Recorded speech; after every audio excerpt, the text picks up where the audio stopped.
Hello, আমার ছোট্ট স্টুডেন্টদের জন্য আজকে একটা মজার জিনিস নিয়ে এসেছি।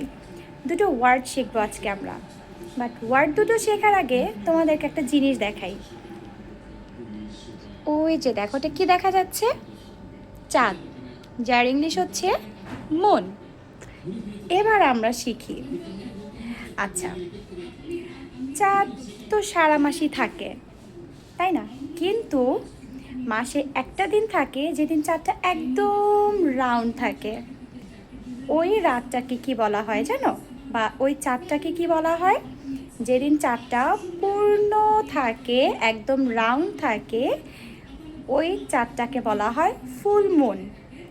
আর ওই রাতটাকে বলা হয় ফুল মুন নাইট। এছাড়া সারা মাসই তো চাঁদও থাকে, চাঁদের আলোও থাকে। তো সারা মাস এই যে আমরা চাঁদের আলো পাই বা রাতের বেলা চাঁদের আলোটা দেখা যায়, তাহলে এই রাতগুলোকে কি বলে?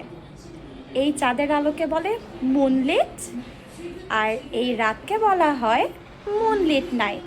তাহলে আমরা দুটো ওয়ার্ড শিখলাম। একটা হচ্ছে সারা মাস আমরা যে চাঁদের আলোতে রাতটা এনজয় করি, we enjoy the moonlit Knights.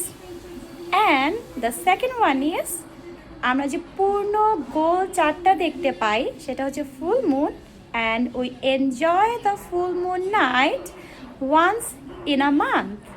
তাহলে আজকে আমরা দুটো ওয়ার্ড শিখে নিলাম, moonlit and full moon. Bye by.